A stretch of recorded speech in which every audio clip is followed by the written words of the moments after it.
Desire, the Igniter of Will. William S. Flathe. Published in the Theosophical Forum of May 1936. Diffusion of thoughts leads to confusion of results, and promiscuous and desultory thinking is often productive of erroneous and shallow conclusions. But with the subject under consideration, desire and its relation to will, one has a vast field of speculative thought before him, and the premises one may deduce therefrom are commensurate with the depth and originality of one's mental equipment.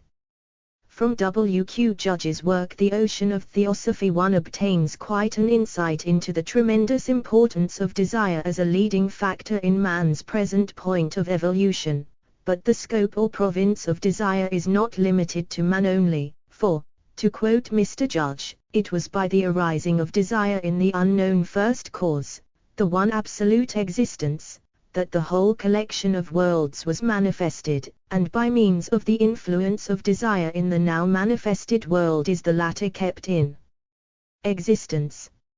However, let us consider desire, or karma, the fourth of man's constituent principles, more in the light of his present terrestrial existence, and as bearing on his present advancement.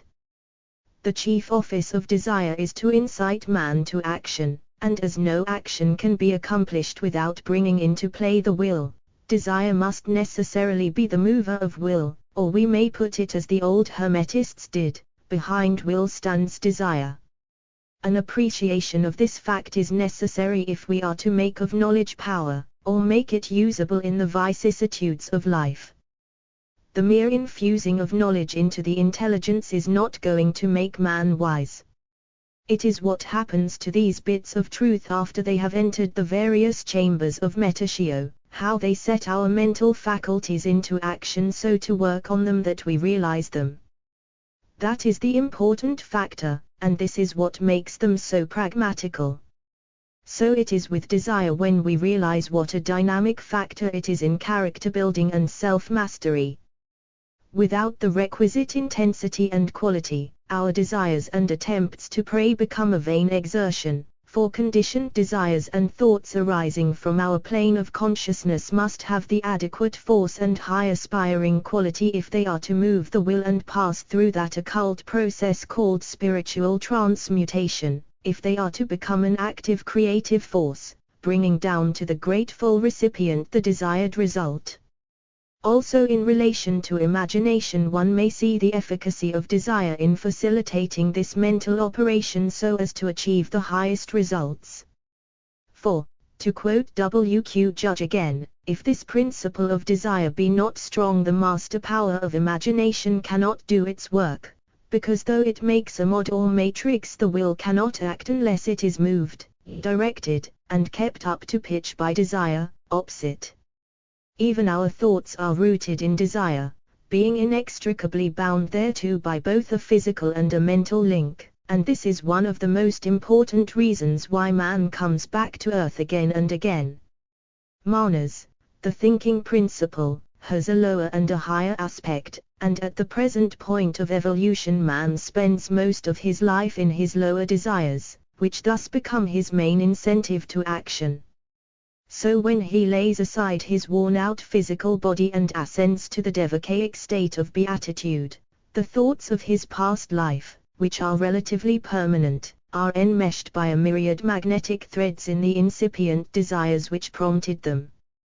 These desires were of a worldly character and they exert an irresistible attraction to drag the bound soul back again into the arena of terrestrial life, to be again submerged in the perfidious illusions that make man forget his kingly heritage. The control of our most intimate desires and feelings should assume great prominence to all earnest students of theosophy, because it is the character of the desires and thoughts that we allow to enter our consciousness that determines our thraldom or self-mastery. No one can think of developing willpower without understanding the office of desire, for will stands in the same relation to desire as Atman does to consciousness. Desire is always precedent to will, it stands behind will to execute the ego's mandates, and cannot in any wise be dispensed with. but sometimes desire seems to be possessed of an intelligence of its own, and becomes the tyrannical dictator, and uses the will to rush man off into actions that he will bitterly regret afterwards. This is a case in which the animal self, the origin of all ignoble desires and therefore of thoughts, ousts the ego from its mental throne for the time being, and, abetted by the mind, directs affairs on its own hook. Such is instanced when we are swept away by anger or are led to gratify some beastly vice. The hallmark of the advanced soul is his ability to lead his desires into channels of the ego's making, and not to be enthralled by the emotions of the lower soul. Now, as desire is precedent to will, the degree in which we can restrain, encourage, and purify our desires, will mark the degree to which we have attained mastery of the will itself. Technically speaking, we do not develop willpower, we merely liberate the will from the bondage of the lower self by the strength of individual effort, and by so doing the inner man is freed. This is the work of evolution. To realize then our native splendor, we should know that it is our lower desires that have usurped the ego's sovereignty, and that this sad state of affairs will continue as long as man chases after the will-o'-the-wisp of sensation, and kneels in adulation and servitude before the animal self. Realize that this viper of selfishness and sensuality looses its hold on man if he will only stop being the channel through which it receives sustenance, when, like a tree deprived of life-giving water, it will wither and die.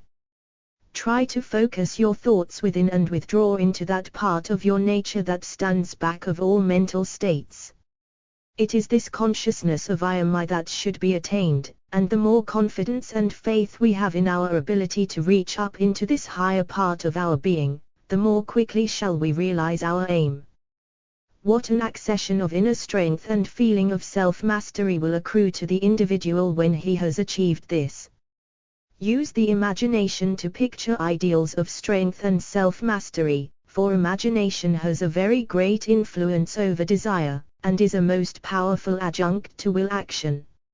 Never try to fight a low mental state on its own grounds, but try to direct the attention to diametrically opposite or higher things, for if you remain in the same mood as before and try to direct the battle, you merely goad your seething desire nature into greater fury.